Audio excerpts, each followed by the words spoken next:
பேச்சில்லாத பெரும் புதைகுழிகள், மூச்சில்லாமல் பல கதைகள் சொல்கின்றது. ஏனங்களை புதைத்தீர்கள் என்றே ஒவ்வொரு எலும்புகளும் கேள்வி கேட்கின்றது. இரக்கமற்ற கயவன் கால்தடம் பதித்து இருள் மண்ணில் திட்டங்கள் பல தீட்டி பொருள் கொண்டு எம் உயிரை குடிக்க அருள் கொடுக்கும் இறைவனும் வேடிக்கை பார்த்து நின்றான். எம் அழிவிற்கு சாட்சியாய் நின்று நினைவுகளாய் வீசும் காற்றே,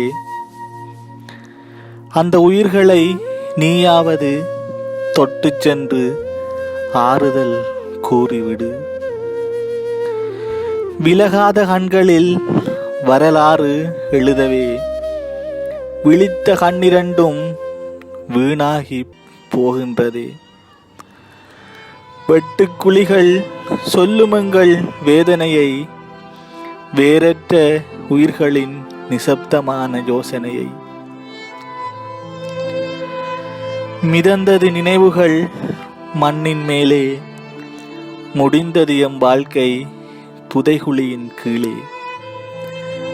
மறந்ததோ தமிழ் தேசமும் எம் வலிகளை, மறைந்ததே மண்ணினுள்ளெம் கனவுகள் யாவும்.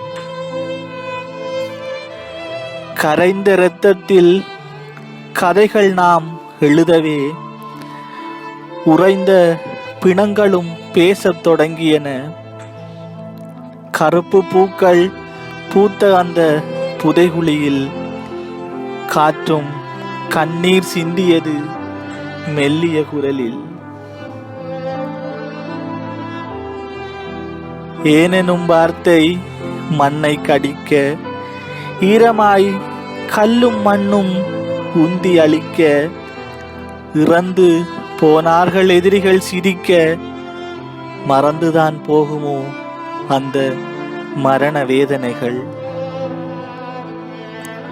ஒரு துணிகள் கூட இல்லாமல் புதைக்கப்பட்ட உறவுகள், ஒரு கண்ணீர் கூட விட முடியாத அந்த மூடிய குழியில் மனிதம் மூச்சு திணறிக் கொண்டிருக்கின்றது. அவள் விலா எலும்பு கூட்டுக்குள் அடங்கியிருக்கின்றது ஓர் சின்னம் சிறு கூடு. காலங்கள் கடந்தும் பிரியாத கைகள், காற்றினில் கேட்கின்றதே அந்த கதறலின் ஓசைகள். மலர் பூக்கும் முன் சாய்ந்த தேனீக்கள், சிரிக்கத் தொடங்கும் முன் மடிந்த புன்னகைகள். வாழ்க்கையின் வாசல் தெரியாமலே வாழ்க்கையை இழந்தவர் ஏராளம் ஏராளம்.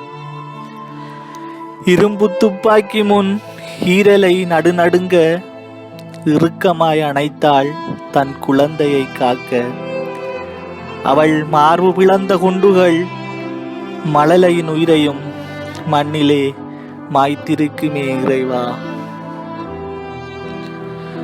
குருதி காய்ந்து சதை கரைந்து காலம் உருவத்தை சிதைத்த பின்னும் அரவணைப்பு மட்டும் அப்படியே உள்ளது. அன்னை என்னும் சொல்லின் அடையாளம் உணர்த்திடவே.